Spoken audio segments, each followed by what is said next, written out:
샬롬, 주제별 큐티하는 여자 이승입니다. 제가 9월달부터 저희 교회에서 하는 주제별 큐티 성경 공부 시작하게 됐는데요. 큐티인 교재로 매일 큐티를 하고 또 신앙서적을 읽어가면서 우리의 삶을 말씀 앞에 읽어가고 적용하는 시간들을 가지고자 합니다. 이번 9월달 큐티인 교재를 통해서 묵상할 말씀은 예레미야서인데요. 큐티인 교재에 대해서 아시는 분들이 있을 수도 있겠지만 분당에 있는 우리들 교회 김양재 목사님께서 심호하시는 곳에서 말씀 묵상과 나눔과 적용을 위한 묵상집을 이렇게 발간하고 계십니다. 이번 달 9월 10월에 묵상할 큐티 말씀은 예레미야서 1장에서 25장 디도서 말씀을 가지고 묵상을 하게 되는데요. 여러분들 기회가 되시면 함께 묵상하시면서 또 하나님을 더 깊이 경험하는 시간이 됐으면 좋겠습니다. 잠깐 큐티인 교재를 소개해보면요. 목사님께서 그 묵상과 말씀을 중심으로 해서 발간하시는 책에 대한 소개도 있습니다. 사실 저는 7년 전에 저희가 섬기는 지은 교회를 다니게 되면서 이 큐티인을 처음 알게 됐는데요. 그때 저를 섬김이로 처음 교회를 등록했을 때 교회를 안내해 주시고 또 믿음의 선배로서 인도해 주셨던 분이 저에게 김양재 목사님의 저서 나를 살리는 회개를 통해서 깊은 회개와 또 제 삶의 회복, 가정의 회복을 이루는데 큰 도움을 받았던 그 깊은 또 신앙 서적이기도 합니다. 이번 달에는 그는 나보다 옳도다라는 책을 이렇게 발간하셔가지고 이렇게 알려주고 계시네요. 큐티인 책은 이렇게 보면은요, 작가들의 어떤 그림들을 통해서 자신의 그리고 또 공동체에 속한 하나님의 어떤 부르심과 성령의 감동으로 이렇게 작가들의 작품들이 이렇게 또 소개되어지고 있습니다. 큐티인 교재 살펴보면 이렇게 목차가 설명이 되어 있고요. 또 월별로 계획할 수 있도록 이렇게 달력이 칼린더가 이렇게 소개되어지고 있습니다. 무엇보다도 큐티가 너무 어렵지 않아? 라는 생각하시는 분들이 많을 텐데요. 여기에 보면 큐티는 어떻게 사용해야 될지, 또 기도하는 내용, 본문을 어떻게 읽고, 또 우리가 말씀을 묵상하는데 큐티인 교재는 적용할 수 있는 질문이나 이런 것들을 메모할 수 있는 부분들이 있어서, 그리고 또 말씀에 대한 설명하는 부분들이 있어서 말씀을 이해하는 데 많은 도움을 받을 수가 있습니다. 그리고 직접 또 적용하기를 통해서 실생활에 우리가 열매를 맺을 수 있도록 결단하는 그런 시간들도 있습니다. 그리고 각 파트별로 또 선교사님들이나 일반 가정에서 큐티는 어떻게 사용하고 계시는지 이런 묵상, 실질적인 간증들을 글로 표현해 놓고 있습니다. 그리고 신학에 관련된 칭의나 은혜라는 것이 무엇인지, 성화라는 무엇인지에 대한 어떤 성경적인 우리가 알아야 할 식들을 또 알려주면서 교회의 사명을 잘 감당할 수 있도록 이렇게 그 담당하시는 목사님들의 글들이 속해 있습니다. 9월 10월에는 예레미야서를 읽는다고 했는데요. 사실 예레미야서는 1장부터 52장까지 있는 말씀인데 9월에는 1월부터 25장까지의 말씀을 가르쳐주고 있습니다. 기본적으로 우리가 성경을 읽을 때는 각 나라의 그 시대에 이 성경이 쓰여진 시대의 문화나 그들의 배경이나 어떤 가치관들 이런 것들을 알아보고 지역적인 특성들을 알아보고 봄으로 인해서 성경을 묵상하고 이해하는 데 큰 많은 도움이 되는 것 같습니다. 사실 저도 처음에 구약 성경들은 너무나도 어렵고 이해하기 어려운 말들이 많아서, 그리고 지금 현재를 살아가는 우리에게 적용하기 좀 어려운 부분이 있지 않나라는 생각을 했지만, 이 성경에 대한 기본적인 배경 지식을 알게 되면서부터는 더 큐티에 통해서 하나님의 그 깊으신 은혜를 경험할 수 있는 기회가 됐습니다. 물론 디도서에 대한 바울이 쓴 목회 서신 중 하나죠. 디도서는요. 이 디도서에 대해서도 기본적인 이렇게 배경 지식과 그 구조들을 알려주고 있기 때문에 묵상하는 데 많은 도움을 받으실 수 있으실 것 같아요. 사실 저는 몇 년 전부터 이 교재를 사용하지 않고 앱으로도 구매를 하실 수가 있거든요. 앱은 한 달간 무료로 이용해 보시고, 또 이렇게 두 번째 달부터는 한 2,000원씩의 어떤 결제가 돼요. 책은 가격이 좀 크기나 사이즈에 비해서 틀린데, 저는 지금 작은 글씨로 된 큐티인 책인 경우에는 5,000원에 구입을 할 수가 있어요. 약간 큰 글자일 경우에는 6,000원, 또 스프링 노트로 되어 있는 것들은 7,000원 정도에 이렇게 구매를 하실 수가 있어요. 근데 이제 제가 앱에서는 못 보던 이게 있네요. 기도 노트라는 게 있어서 월마다 나와 가족, 공동체, 학교, 직장, 나라, 세계, 그 특별 기도, 그리고 감사 노트를 적을 수 있는 이런 부분들이 있었어요. 제가 구매해서 할 때는 이런 부분은 없었는데요. 이 부분이 있는 게 참 좋은 것 같습니다. 자, 9월의 첫 시작, 이제 큐티인 교재의 시작이고요. 예레미야서 9장 24절. 자랑하는 자는 이것으로 자랑할지니 곧 명철하여 나를 아는 것과 나 여호와는 사랑과 정의와 공의를 땅에 행하는 자인 줄 깨닫는 것이라. 나는 이 일을 기뻐하노라. 여호와의 말씀이니라. 이렇게 시작이 되고요. 큐티인 교재 이렇게 매일매일 읽어야 할 분량의 성경 말씀이 있고, 도움을 받을 수 있도록 어려운 낱말이나 이런 것들을 풀이해 놓은 부분도 있습니다. 본문에 대한 요약과 또 새롭게 알게 된 것들을 질문할 수 있고 적어볼 수 있고, 자기가 묵상한 내용, 그리고 실생에서 어떻게 적용할 건지, 그리고 기도를 또 적어볼 수 있습니다. 또 우리가 각 중보 기도를 할 수 있는 기도 제목들을 적어 놔서 우리가 더 폭넓게 많은 영역에서 기도를 할 수 있게 해줍니다. 그렇게 보면 본문 해설이 나와 있고요. 사실 말씀의 묵상의 꽃이라고 할 수 있는 묵상 강증들이 이렇게 나와 있습니다. 실제로 이거 교인들 또 참여하시는 분들을 통해서 이분들이 어떻게 묵상을 했는지 알 수 있고요. 또 주일 9월 1일은 주일부터 시작이 됐죠. 9월달은 주일 설교 말씀이나 또 소그룹 모임이나 이런 구역 모임을 통해서 메모할 수 있는 메모란도 있으니까 활용하시면 좋으실 것 같습니다.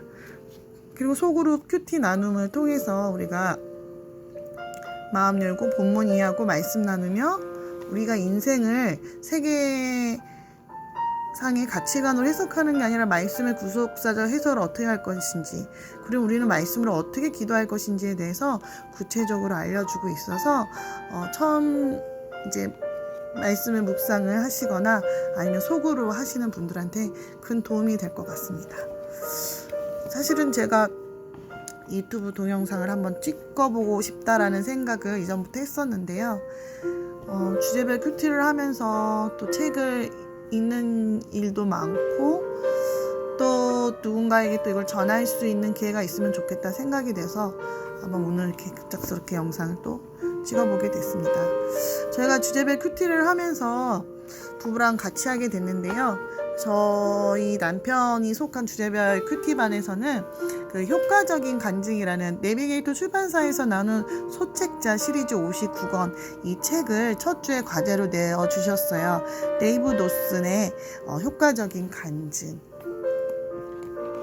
우리가 남의 이야기 듣는 거 참 좋아하잖아요. 그래서 우리가 나의 개인적인 체험을 이야기할 때 누구에게도 받지 않고, 그리고 나의 이야기 때문에 누구보다도 쉽게 나눠줄 수 있는 이야기 책이고, 이 책을 통해서 삶을 나누면서 우리가 하나님의 구원이 어떻게 우리에게 이루어져 있는지, 우리는 100% 죄인이고 또 구원을 이루시는 하나님의 은혜를 정말 효과적으로 준비하면서 나갈 수 있도록 도와주는 책인 것 같습니다. 아직 저도 책을 읽어보진 않았는데요. 그 효과적인 간증 데이브 노슨의 이 책을 통해서 간증의 예문까지 중요성, 가치, 나누는 방법, 작성법까지 이렇게 되어 있어서 큰 도움이 될 것 같습니다. 소책자라 가방에 정말 놓고 다니기 너무 편하고요. 사실 제가 이 책을 만나기 전까지는 큰 책인 줄 알고 저희 딸아이한테 구매를 부탁했었거든요. 저녁 늦게 들어오면서 이게 무겁지 않을까, 책 이것저것 사달라고 제가 부탁한 게 있어가지고 했는데 아주 기대하면서 읽어볼 수 있는 것 같습니다. 앞에 또 이 책을 발간한 내비게이터 선교에 대한 소개가 나와 있는데요. 이거 잠깐 읽어드릴게요. 내비게이터 선교회는 국제적이며 복음적인 기독교 기관이다. 예수 그리스도께서 자기를 따르는 자들에게 너희는 가서 모든 족속으로 제자를 삼으라. 마태복음 28장 19절 말씀. 지상 사명을 주셨다. 내비게이터 선교회는 세계 모든 국가에서 예수 그리스도의 일꾼들을 배가시켜 이 지상 사명의 성취를 돕는 것을 근본 목표로 하고 있다. 내비게이터 출판사는 내비게이터 선교회 문서 선교를 담당하고 있다. 본 출판사에서는 그리스도인인 영적 성장을 돕는 서적과 자료들을 출판하여 그리스도인의 삶의 기초가 견고한 헌신된 제자로 성장하고 나아가 성숙한 인격과 지도력을 갖춘 일꾼이 되도록 돕고 있다. 이렇게 이 선교에 대해서 또 소개가 되어 있네요. 지상 명령을 이루기 위한 제자로 성장하는 과정을 잘 안내해 줄 수 있는 좋은 책자라고 생각이 됩니다. 자, 이제 제가 오늘은 첫 번째 목차, 하나님께서 당신의 간증을 사용하실 수 있다. 이 부분부터 천천히 한번 읽어 나가 보도록 하겠습니다. 주일 아침 나는 어느 조그만 군인교회 예배에 참석해서 나의 삶 전체를 변화시켜준 얘기를 들었다. 1956년 4월 7일 주일 아침 나는 어느 조그만 군인교회 예배에 참석해서 나의 삶 전체를 변화시켜준 얘기를 들었습니다. 그전에도 그 교회에 여러 번 가보았고 여러 설교자가 성경 말씀을 풀어 설명해주는 설교도 들어봤지만 바로 그 주일 아침에야 비로소 나는 예수 그리스도께서 어떻게 한 사람의 삶 가운데 실제로 들어오시는가를 깨닫게 되었습니다. 설교자는 자신이 어떻게 살아계신 구세주를 개인적으로 만나서 삶이 변화되었는가를 이야기해 주었습니다. 단순했지만 너무나도 감명 깊은 이야기였습니다. 그가 이야기한 것들이 나에게도 역시 필요하다는 사실을 깨달은 나는 설교자 자신이 과거의 생애의 목적과 의미를 찾고 있었던 이야기를 들으면서 그의 말에 정말 공감했습니다. 그의 가장 절실한 필요를 예수님께서 어떻게 채워주셨는지를 계속 들으면서 나는 예수님께서 나의 삶에도 들어오셔서 그와 똑같은 일을 해주시기를 간절히 바라게 되었습니다. 그의 개인 간증 덕분에 나는 그날 예수 그리스도를 내 마음에 모셔드리게 되었습니다.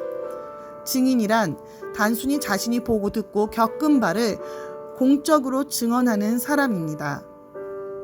증인은 논쟁이나 판단을 위하여 부르심을 받은 게 아니라 다만 그리스도와 관련하여 자신이 경험한 사실만을 말하도록 부르심을 받은 것입니다.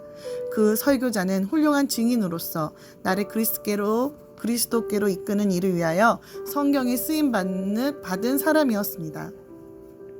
당신은 그리스도께서 당신을 위하여 행하신 일들을 다른 사람들에게 이야기해 줄 준비가 되어 있습니까? 당신이 회심한 사실이 마음속에 분명히 정리되어 있으면 언제든지 다른 사람에게 얘기할 준비가 되어 있습니다. 그렇지 않다면 다른 사람들에게 증거를 하도록 하나님께서 당신에게 주신 가장 전략적인 무기인 이 간증을 더 발전시켜야 할 여지가 아직도 남아 있습니다. 이 책은 간략하면서도 효과적인 개인 간증을 준비할 수 있도록 돕기 위한 것입니다.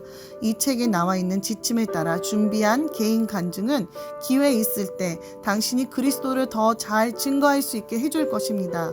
이 책은 단순히 읽기만 하는 게 아니라 답을 쓰고 표시도 하도록 되어 있습니다. 이 책에서 최대의 효과를 얻기 위해서는 성령의 진리들을 배우고 기록해 둘 수 있도록 성경과 필기 도구도 가지고 있어야 합니다. 당신이 성령을 의뢰한다면 성령께서는 그리스도로 말미암아 당신의 독특하고 개인적인 경험을 사용하여 다른 사람들을 구주이신 예수 그리스도께로 이끄실 것입니다. 파트 2. 간증의 중요성. 간증은 하나님을 향한 당신의 순례 기록입니다. 간증은 하나님을 향한 당신의 순례 기록입니다. 이것은 하나님께서 당신을 어떻게 예수님 안에 있는 구원의 복음, 그분 자신에게로 이끄셨는가를 소개하는 이야기입니다. 간증은 예수 그리스도께 대한 당신의 믿음을 나눌 수 있도록 하나님께서 당신에게 주신 가장 효과적인 도구의 하나입니다. 간증은 다음과 같은 몇 가지 이유 때문에 효과적입니다. 1. 성경의 명령이다. 여호와께서 구속함을 받은 자는 이같이 말할지어다. 여호와께서 대적의 손에서 저희를 구속하사. 시편 107편 2절 말씀. 너희 마음에 그리스도를 주로 삼아 거룩하게 하고 너의 속에 있는 소망에 관한 이유를 묻는 자에게는 대답할 것을 항상 예비하되 온유와 두려움으로 하고. 베드로전서 3장 15절. 오직 성령이 너에게 임하시면 너희가 권능을 받고 예루살렘과 온 유대와 사마리아와 땅끝까지 이르러 내 증인이 되리라 하시니라. 사도행전 1장 8절 말씀. 2. 사실을 말한다. 우리가 보고 들은 바를 너희에게로 전함은 너희로 우리와 사귐이 있게 하려 함이니 우리의 사귐은 아버지와 그 아들 예수 그리스도로 함께함이라. 요한일서 1장 3절 말씀. 사탄을 이기게 한다. 또 여러 형제가 어린 양의 피와 자기의 증거하는 말을 인하여 저를 이기었으니 그들은 죽기까지 자기 생명을 아끼지 아니하였도다. 요한계시록 12장 11절 말씀. 우리는 지금 간증의 효과에 대해서 읽어가고 있습니다. 네 번째, 그리스도를 영화롭게 한다. 예수께서 배에 오르실 때 귀신 들렸던 사람이 함께 있기를 간구하였으나 허락지 아니하시고 저에게 이르시되 집으로 돌아가 주께서 내게 어떻게 큰 일을 행하사 너를 불쌍히 여기신 것을 내 친족에게 구하라 하신대. 마가복음 5장 18절에서 19절 말씀. 여자의 말이 그가 나의 행한 모든 것을 내게 말하였다. 증거함으로 그 동네 중에 많은 사마리아인이 예수를 믿는지라. 사마리아인들이 예수께 와서 자기들과 함께 유하기를 청하니 거기서 이틀을 유하심에 예수의 말씀에 인하여 믿는 자가 더욱 많아 그 여자에게 말하되 이제 우리가 믿는 것은 내 말을 인함이 아니니 이는 우리가 친히 듣고 그가 참으로 세상의 구주이신 줄 알미니라 하였더라. 요한복음 4장 39절에서 42절 말씀. 파트 3. 간증의 가치. 사람은 누구나 다른 사람이 경험한 바를 듣고 싶어하는 경향이 있다. 간증은 다음과 같은 여러 가지 이유로 인해 효과적인 증거의 도구입니다. 1. 개인의 체험임. 사람은 누구나 다른 사람이 경험한 바를 듣고 싶어하는 경향이 있습니다. 리더스 다이제스트지에 따르면 1인칭으로 게재되는 인간 드라마가 이 잡지에서 가장 인기 높은 기사 중에 하나라고 합니다. 사람들이 우리의 이야기를 듣고자 할 때 우리는 자신의 이야기를 잘 정리하고 다듬어서 재미있게 만들어 들려주어야 합니다. 우리는 또한 1인칭을 사용하여 자기 자신에 관한 이야기를 해야지 설교를 하는 식으로 해서는 안 됩니다. 2. 반박을 받지 않음. 아무도 내게 그런 일이 일어나지 않았다고 반박할 수 없습니다. 간증은 어디까지나 나의 삶에 보이지 않는 면, 영적인 것에 있었던 개인적인 경험이며 실험이나 과학적인 탐구의 대상이 될 수 없기 때문입니다. 3. 나누기 쉬움. 사람들이 자신의 경험, 이를테면 수술 받은 일, 사고, 기타 삶 가운데서 일어났던 중대한 사건들에 관해 기회 있을 때마다 이야기하고 싶어하는 것은 자연스러운 일입니다. 사실상 그들이 그 기막힌 경험에 대해 거듭 이야기할 때라도 그것을 듣지 않고 그 자리를 빠져나간다는 것은 무척 어려울 때가 있습니다. 하지만 이야기를 좋아하는 이런 사람들이라 하더라도 특정한 주제에 대하여 설교를 하거나 공적인 석상에서 연설을 하기는 대단히 어렵다는 사실을 알게 될 것입니다. 불가능할 수도 있겠지요. 그러나 간증은 개인적인 이야기이기 때문에 한 사람이나 몇 사람 혹은 수많은 청중 앞에서라도 거북함을 느끼지 않고 나눌 수 있습니다. 4. 자신의 삶을 나누는 데 도움이 됩니다. 당신이 먼저 숨김없이 그리고 기꺼이 자신의 삶을 다른 사람들과 나눈다면 그들 역시 그들의 삶을 더욱 즐거이 당신과 나누려고 할 것입니다. 그러나 당신 자신이 개인적인 이야기를 다른 사람들과 나누기를 꺼려한다면 그들도 마찬가지로 당신에게 마음을 열기를 주저할 것입니다. 그리스도의 증인들은 자신이 원하는 것과 같은 대인관계를 확립하기 위하여 주도권을 질 필요가 있습니다. 5. 과도한 기대를 버리게 함. 많은 경우에 다른 사람들이 그리스도인들을 실제 이상의 위치에까지 올려놓는 것을 볼 수 있습니다.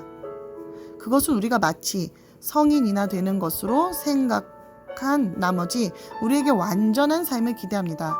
그들은 자신들이 매일 당면하고 있는 것과 같은 문제가 그리스도인에게는 없을 거라고 생각하기도 합니다. 사람들로 하여금 우리를 별난 위치에 올려놓고 하고 싶은 유혹을 받더라도 우리는 감히 그런 짓을 허락해서는 안 됩니다. 우리는 죄 많은 다른 사람들과 동일시해야 하는데 우리 역시 은혜로 구원받은 죄인에 지나지 않기 때문입니다. 우리는 선을 행하되 사람들의 관심을 우리 자신에게 끌 것이 아니라 그들로 하여금 하나님께 관심을 가지게 하며 하나님을 영화롭게 해드리도록 해야 합니다.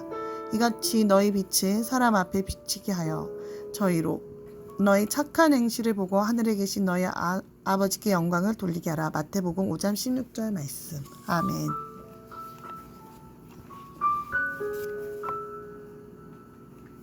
파트 4. 간증을 나누는 법. 모든 사람의 삶 가운데는 건드리거나 자극을 받으면 민감한 반응을 보이는 영역이나 필요가 있습니다. 상대방의 민감한 필요를 파악할 것. 당신이 치과 의사에게 가서 의사가 진단하기 시작할 때 처음에는 아무렇지도 않습니다. 의사가 핀셋으로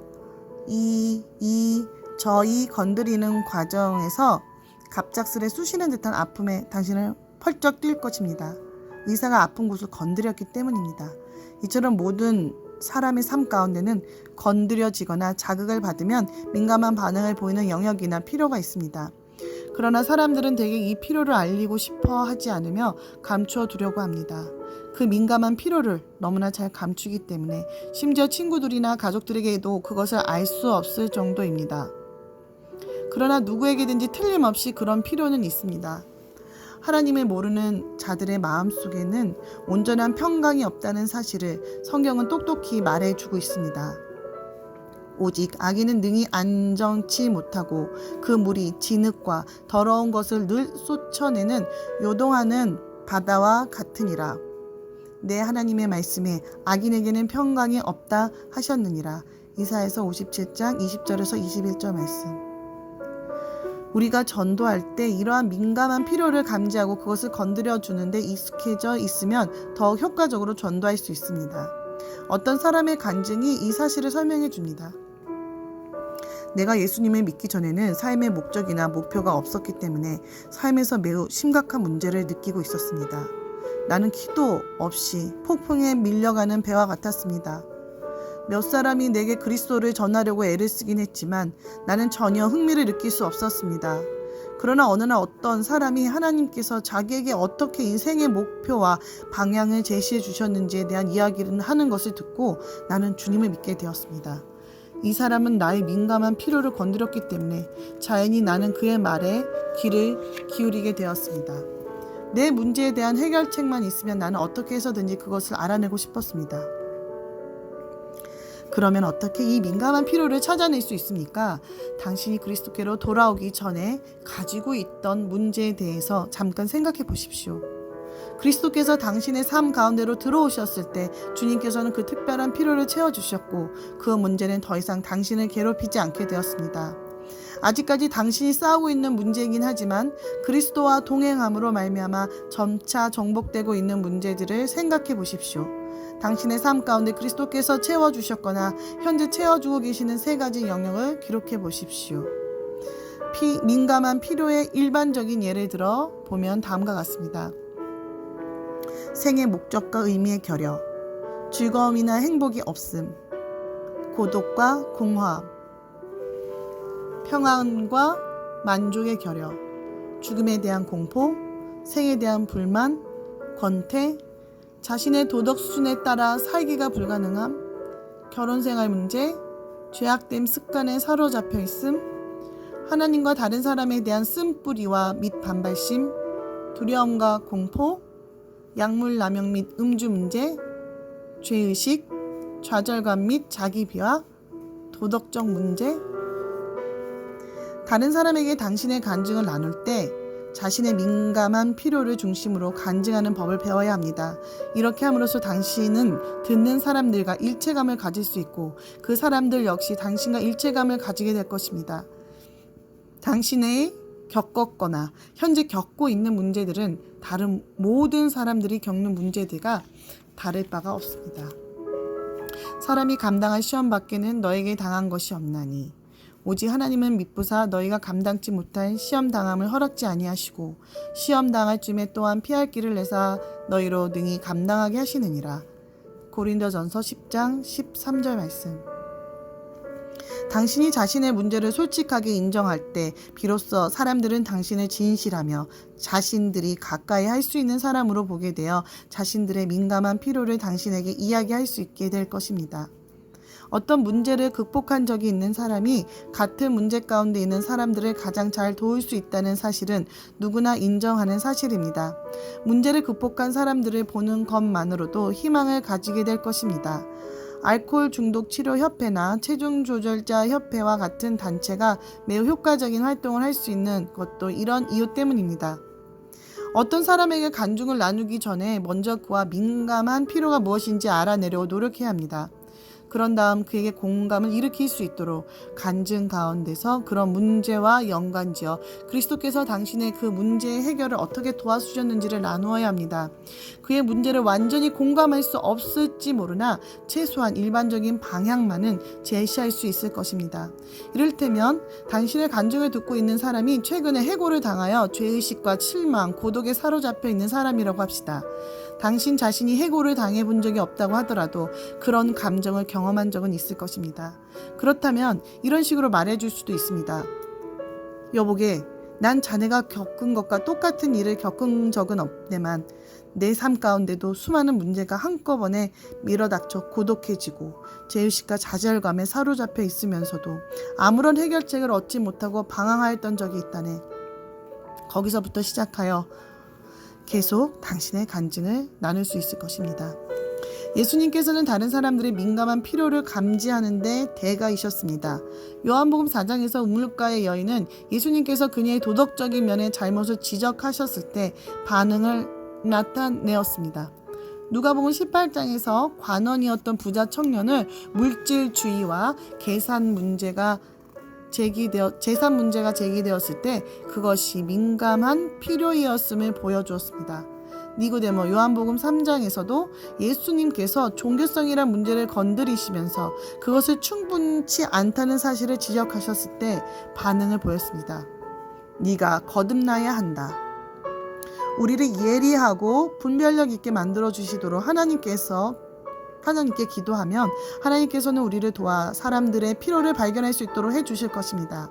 그런 다음 요령 있게 또 기도하는 가운데 사람들에게로 접근하면 하나님께서는 다른 사람들의 삶을 위하여 우리를 사용하실 수 있으며 또한 사용하실 것입니다. 이 바울의 간증 1. 바울의 간증에 대한 개인 연구.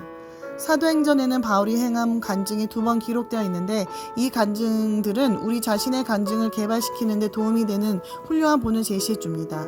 바울의 간증은 사도행전 22장, 26장에 자세히 나와 있습니다.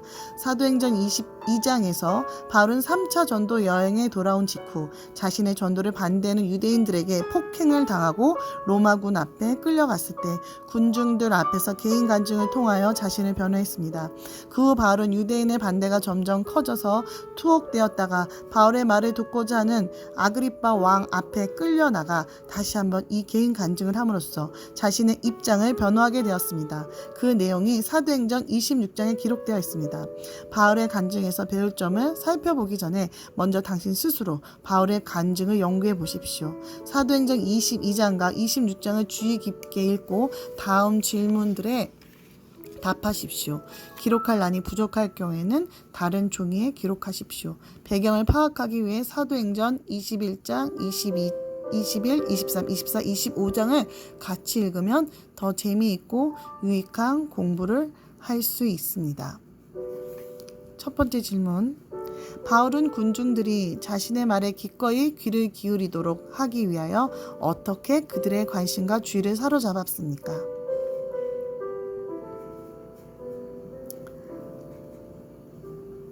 질문 두 번째. 바울의 간증에서 몇 인칭의 대사가 가장 빈번히 사용되었습니까? 질문 세 번째. 바울은 설교를 했습니까? 아니면 사실을 이야기했습니까? 질문 네 번째. 바울의 간증은 세 부분으로 나눌 수 있습니다. 사도행전 22장 1절에서 22절 및 사도행전 26장 1절에서 29절에서 어떤 구절들이 여기에 해당됩니까? 그리스도를 믿기 전의 삶, 그리스도를 믿게 된 경위, 그리스도를 믿은 후의 삶의 변화. 질문 다섯 번째. 이제 사도행전 22장과 26장에서 바울이 회심하기 전의 삶과 관계되는 구절들의 초점을 맞추어 봅시다. 이 구절들을 통하여 알 수 있는 바울에 관한 몇 가지 사실들을 아래에 기록했습니다. 당신이 발견한 사실들을 계속해서 적으십시오.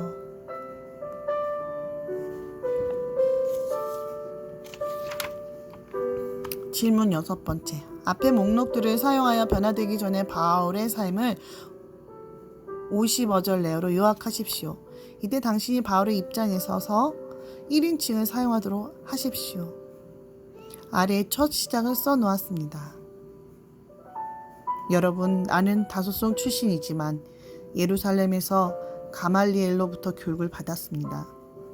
그의 가르침을 통하여 나는 유대인의 율법과 전통을 철저히 따르는 사람이 되었습니다. 질문 일곱 번째.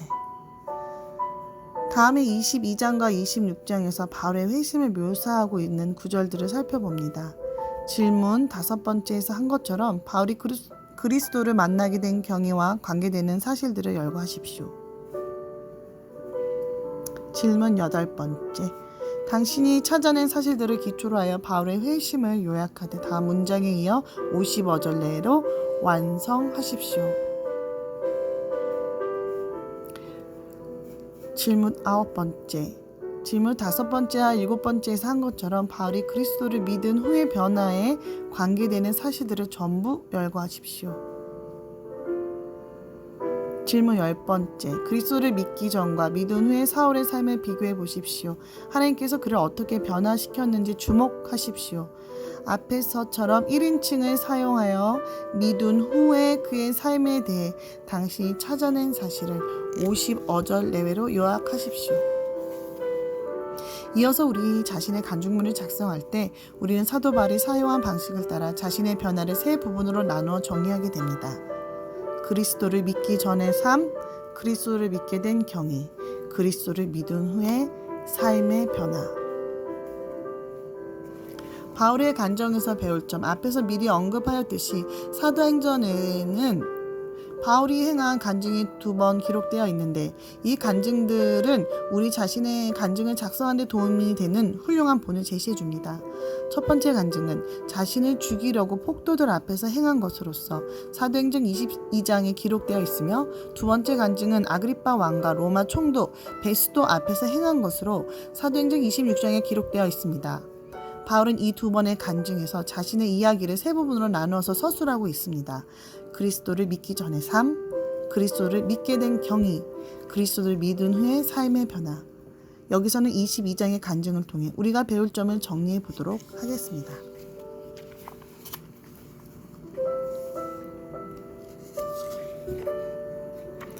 그리스도를 믿기 전의 삶, 사도행전 22장 1절에서 5절 말씀. 첫 부분에서 바울은 다른 사람들과 동일시하려고 시도하면서 그들의 필요를 드러내고 있습니다. 청중들과의 동일시함. 바울은 청중들이 사용하고 있는 히브리 말로 간증을 시작함으로써 단번에 그들로 하여금 소요를 그치고 자신의 말에 귀를 기울이게 만듭니다. 이어서 그는 자신의 어린 시절의 일 및 존경받는 랍빈 가말리엘의 문화에서 수학한 일과 유대인의 종교에 얼마나 열심이었는가를 이야기합니다. 심지어는 자신이 그리스도인들을 아주 심하게 핍박하여 그들을 투옥시키고 죽이기까지 했다는 사실도 이야기했습니다. 민감한 필요를 지적함. 이 청중들의 민감한 필요는 민족주의였습니다. 유대인들은 하나님께서 바울 자신을 이방인들에게로 보내셨다는 이야기를 하기 전까지는 조용히 그의 말을 듣고 있었습니다. 그러나 이야기가 여기에 이르자 그들은 갑자기 난폭한 반응을 보였으며 로마군이 막지 않았더라면 그는 돌 세례를 받을 뻔하였습니다. 이 그리스도를 믿게 된 경위, 사도행전 20장 6절에서 16절. 이 부분에서 바울은 왜 자신이 그리스도를 따르는 자가 되었으며 어떻게 그리스도께서 핍박자였던 자신을 제자로 변화시켜 주셨는지에 대해 이야기하고 있습니다. 왜 제자가 되었는가? 여기서 바울은 자신이 다메섹 도상에서 하늘로부터 큰 빛이 비치는 것을 보고 눈이 어두워진 사실과 그리스도께서 자신에게 다메섹으로 들어가서 지시를 기다리라고 말씀하셨다는 사실을 이야기하고 있습니다. 어떻게 변화받았는가? 바울은 자신이 다메섹에서 기다리는 동안에 아나니아라는 사람이 그리스도의 지시대로 자기에게 와서 하나님께서 자기에게 주신 임무를 전달해 준 사실을 이야기했습니다. 네가 그를 위하여 모든 사람 앞에서 너의 보고 들은 것의 증인이 되리라. 사도행전 22장 15절 말씀. 3. 그리스도를 믿은 후의 삶의 변화. 사도행전 22장 17절에서 22절 말씀. 여기서 바울은 하나님께서 자기를 이방인에게 복음을 전할 자로 파송하심으로써 자신의 민감한 필요인 유대 민족주의를 고쳐주신 것을 설명하고 있습니다. 유대인들은 그가 전한 그리스도의 메시지를 거부했는데 어느 날 성전에 있을 때 주님께서 그에게 나타나셔서 내가 너를 멀리 이방인에게로 보내리라고 말씀하시면서 이방인에게로 떠나도록 명령하셨던 것입니다. 회개한 이후에 자신의 삶의 이러한 면을 나눔으로써 바울은 자신의 간증의 첫 부분과 민감한 필요를 자신이 그리스도 안에서 가졌던 그 독특한 문제에 대한 해결과 연결지었습니다. 간증을 나눌 때 실제적인 고려사항, 자신의 지난 날을 이야기하지는 말 것, 자신의 과거를 전부 이야기하고 싶은 충동을 눌러야 합니다. 그리스도께서 나오기 전의 삶을 설명하는 데 관련이 있는 것만 이야기하십시오.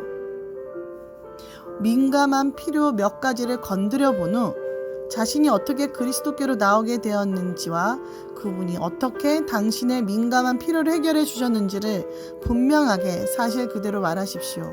간결하고 좋은 간증은 대개 노트 한두 쪽이면 충분합니다. 세 부분으로 나눌 것. 당신의 간증도 바울의 간증처럼 세 부분으로 나누십시오. 어떻게 하면 당신 자신과 듣는 사람 모두가 변화 과정을 분명하게 알 수 있게 될 것입니다. 민감한 필요를 상세히 설명할 것. 사람들로 하여금 당신과 동일시하도록 만들어야 한다는 사실을 명심하십시오. 민감의 필요에 대한 설명을 다시 살펴보십시오. 민감한 필요한 예 중에서 당신에게 해당되었던 것 가운데 몇 가지로 사용하기로 했다면 당신의 간증에 포함시키도록 하십시오. 복음을 명확하게 소개할 것. 불신자들에게 당신의 간증을 나누는 유일한 목적은 예수님께서 삶을 변화시킬 수 있는지를 설명하는 데 있습니다. 복음이 명확하게 설명되고 있는지 확인하십시오.